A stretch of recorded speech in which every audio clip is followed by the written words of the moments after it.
The city has a way of waking up that feels loud and quiet at the same time.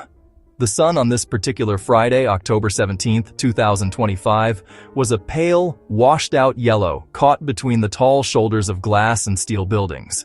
It made the world feel like a soft gray photograph. On his small balcony, just 3 floors up, Leo stood and looked out. He was 30 years old. His days were filled with a quiet hum of numbers on a spreadsheet, a life as plain and orderly as the columns he managed. He wasn't unhappy, not really. He just felt still, like a car parked in a garage, waiting for a key he couldn't remember where he'd left. His gaze fell on the single living thing he was responsible for on this concrete perch, a small basil plant in a terracotta pot. The leaves, which should have been a vibrant, hopeful green, were curled and droopy. He knew he hadn't watered it in a few days, maybe a week. The thought came and went, without urgency. He kept waiting for a sign, a grand gesture from the universe. A billboard with his name on it, a chance encounter, a lightning strike.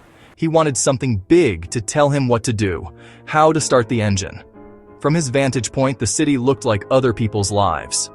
Windows with lights flickering on, a distant, muffled garbage truck groaning, the low thrum of everything moving somewhere else. His own life felt like a pause in a busy sentence. The silence on his balcony wasn't peaceful. It was empty, quiet, that amplifies being alone. He sighed, a small puff of air into the morning. He wasn't sure what he was waiting for, but he knew it hadn't arrived. Then a sound cut through the quiet. Not usual city noise. A sharp, distinct thwack. The faintest squeak of rubber on pavement. A sound with purpose. Curious, Leo leaned over the metal railing, hands gripping the cool bar. He looked down into a small, forgotten courtyard between apartment buildings. Cracked concrete.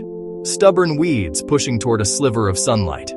The space barely bigger than a single parking spot. A tiny, overlooked pocket in the city's coat. There, on the cracked pavement, was an old woman. She must have been 80, maybe more, but she moved with a kind of deliberate grace. She was a splash of color in the gray courtyard, dressed in a bright pink tracksuit, white tennis visor shielding her eyes. In her hand, a tennis racket with worn strings. She wasn't playing against anyone. She stood alone, facing a blank brick wall weathered by decades. She was using it as her partner. Thwack, bounce, catch, thwack, bounce, catch. Her movements were small, economical, and sure, not a powerful serve or a fancy backhand. She tossed the ball underhand, hit it squarely against the wall, stepped back just enough, and caught it cleanly on the first bounce. The sequence was hypnotic. This wasn't practice for a grand tournament. This was something else entirely. A private ritual, winding a clock, counting prayer beads. Her quiet work in a world that never stopped rushing. Leo was completely captivated. He didn't move, he just watched and listened. The steady beat of the ball became the only sound that mattered, a simple, repetitive action filling the space with purpose. The rhythm continued, unwavering. Thwack, bounce, catch. Martha was a metronome in a pink tracksuit. But then, on one serve, her toss was just a little different. The ball flew a fraction higher than the others. It caught a different part of the wall. It struck a metal drain pipe running vertically down the brick.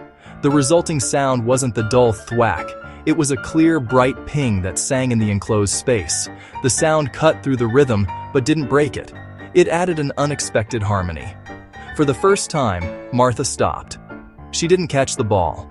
She let it bounce away, its energy fading into silence.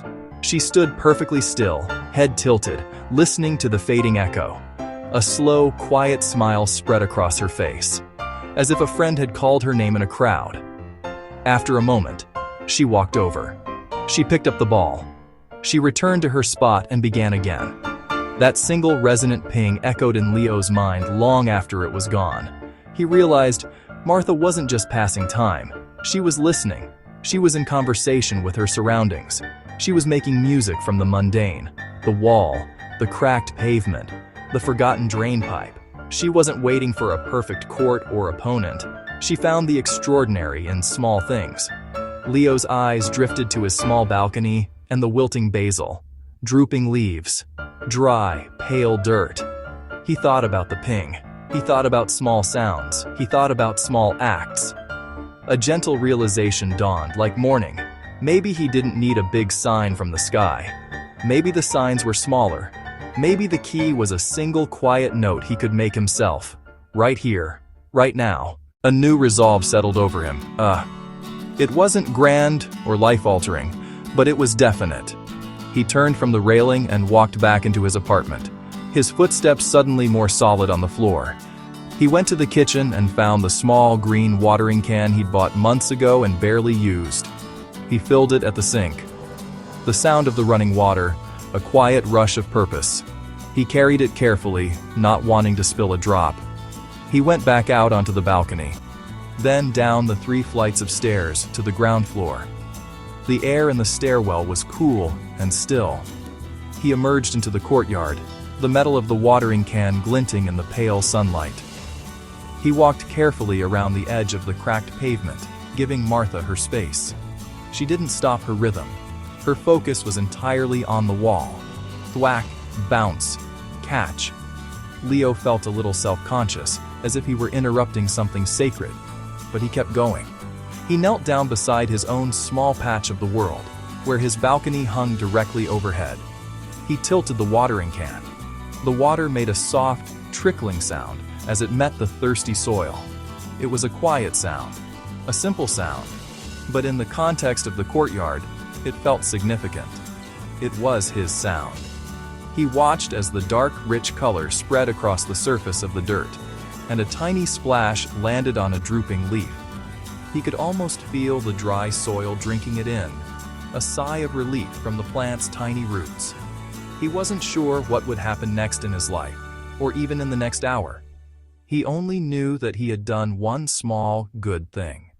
He had answered a need. Martha's rhythm continued, a steady backbeat to his own small act.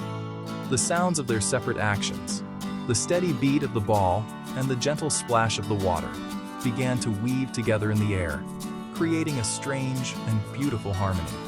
As Leo finished watering, he remained kneeling for a moment, just listening. The city noise, the distant sirens, the hum of traffic, seemed to fade into the background, a low drone that couldn't penetrate the bubble of the courtyard. Here, up close, the 2 primary sounds fit together perfectly. The sharp, percussive of the tennis ball, the soft, melodic trickling of the water. One was about focus and repetition, the other about care and attention. He smiled. A genuine smile this time, not one of politeness, but of quiet contentment. The little basil plant already seemed to be standing a bit straighter. They never spoke a word to each other. They didn't need to. The sounds they made became their language.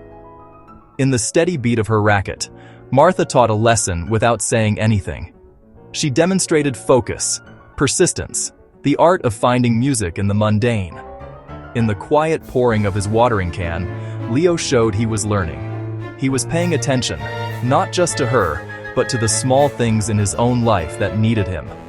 The old woman, steady and sure, had offered a clue. The young man, unsure but willing, had picked it up. The day began to soften as the sun moved lower in the sky, casting longer shadows across the concrete. From an imaginary viewpoint high above, the courtyard looked like a tiny, intimate stage. Martha served again, and then the ball hit the pipe. The clear, bright note rang out, and at that exact moment, the last few drops from Leo's can splashed into the pot. The 2 sounds met in the air, one sharp and metallic, the other soft and fluid. It was their duet. The 2 rhythms had finally and perfectly converged. Leo heard it. He heard the new music they had made together. He now knew the kind of signal he wanted to listen for in his own life, not a loud explosion, but a small, clear note of purpose. He still didn't have a grand plan. He didn't know what tomorrow would bring, besides another spreadsheet full of numbers. But he knew the next small act. He would water his plant again. He would come down and listen again. As the sun set, the courtyard held that soft, hopeful beat. It wasn't loud or dramatic. It was real. It was small. And for now, it was enough. It seemed small, but it mattered. He waters it each morning, careful with what little he has. Across the way, she keeps time with another rhythm. And it keeps going.